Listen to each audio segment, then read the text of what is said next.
बच्चों, आज हम आपकी पाठ्य पुस्तक का बेहद ही महत्वपूर्ण शीर्षक जिसका नाम है क्रिया विशेषण के बारे में जानेंगे।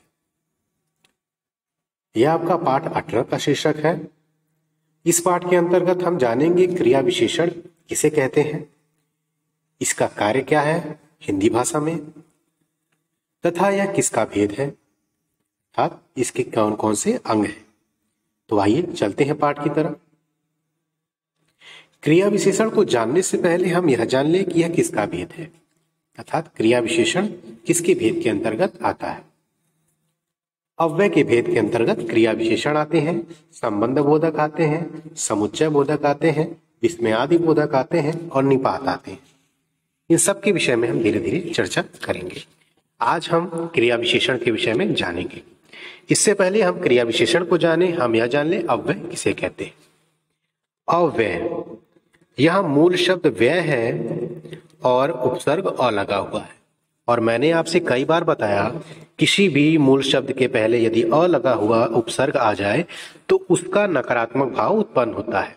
व्यय का अर्थ है व्यय होना, अव्यय का अर्थ हो जाएगा जिसका कोई व्यय न हो, जिसका कुछ भी न जाता हो।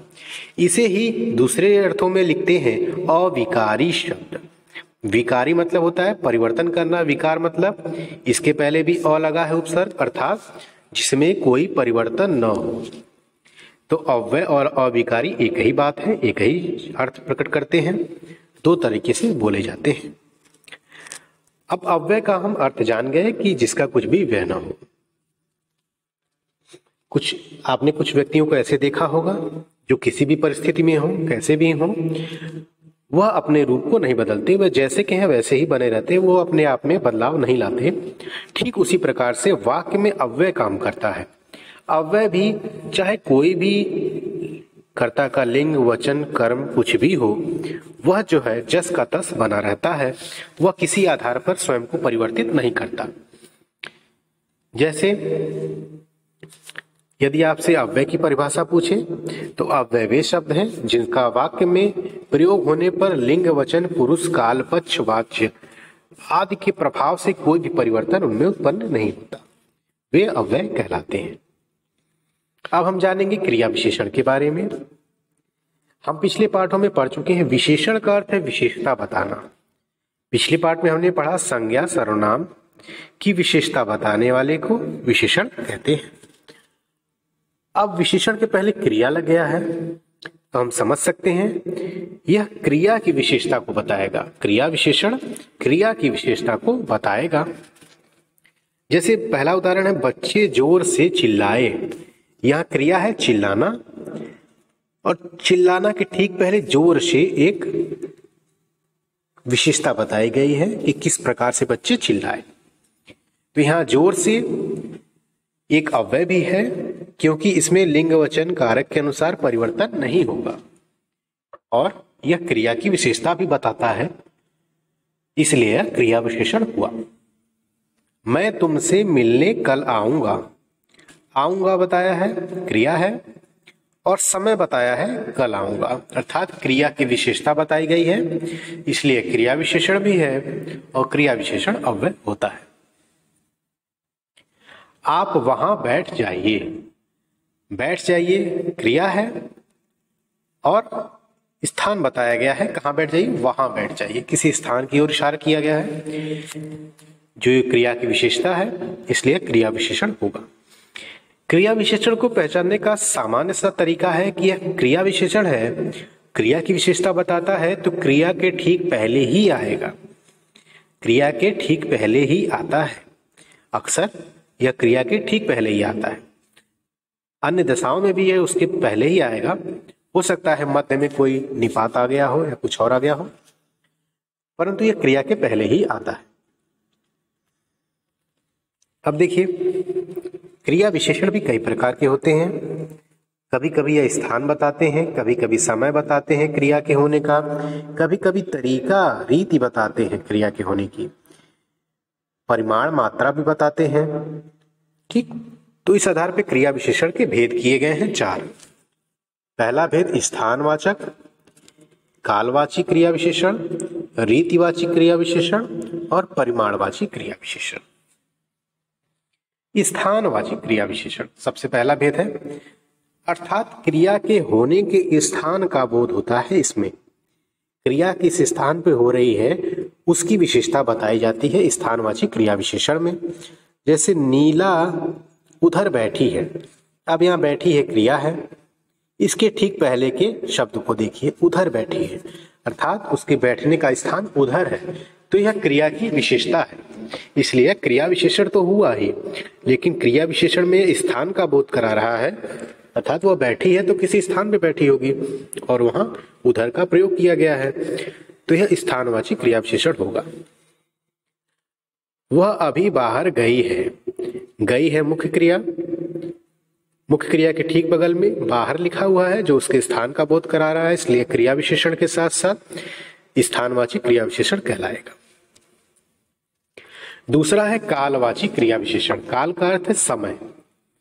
जिस क्रिया विशेषण से क्रिया के घटित होने के समय का बोध होता है वे कालवाची क्रिया विशेषण कहलाते हैं। अर्थात क्रिया किस समय घटित हुई यह जब बोध होगा तो उसे कालवाचक क्रिया विशेषण कहेंगे।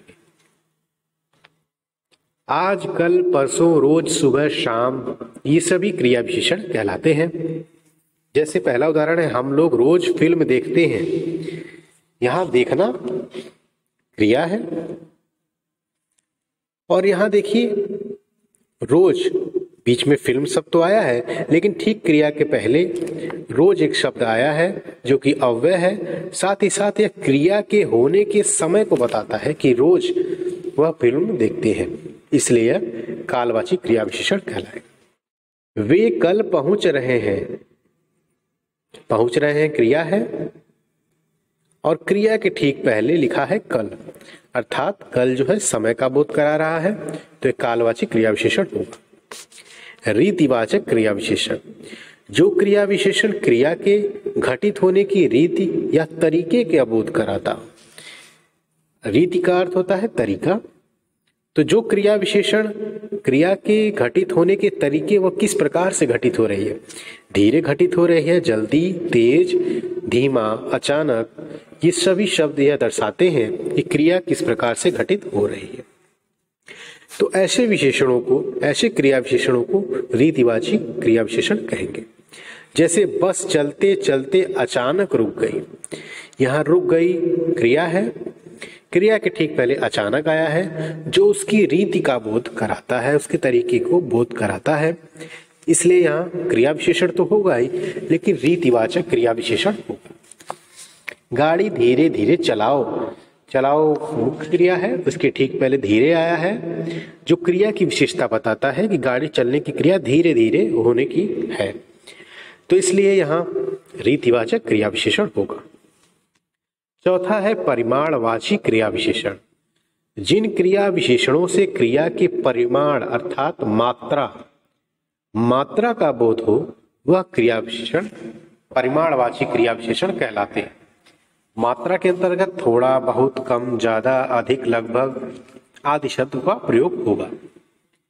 तुम इतना क्यों बोलती हो, बोलती हो मुख्य क्रिया है और इसके पहले इतना आया हुआ है। इतना जो है इसकी मात्रा का बोध कराता है, वह ज्यादा बोलती है, इसलिए किसी व्यक्ति ने कहा तुम इतना क्यों बोलती हो, तो इतना उसकी मात्रा का बोध करा रहा है, इसलिए क्रिया विशेषण के साथ साथ परिमाणवाची क्रिया विशेषण होगा। आप कम क्यों खाते हैं, खाते हैं मुख्य क्रिया है और खाने की बताई गई विशेषता कि वह कम खाते हैं, तो यहां भी परिमाणवाची क्रिया विशेषण होगा। इस प्रकार से आपसे प्रश्न पूछा जा सकता है एक वाक्य देकर कि इस वाक्य में आप बताइए कौन सा क्रिया विशेषण है और क्रिया विशेषण का कौन सा भेद है।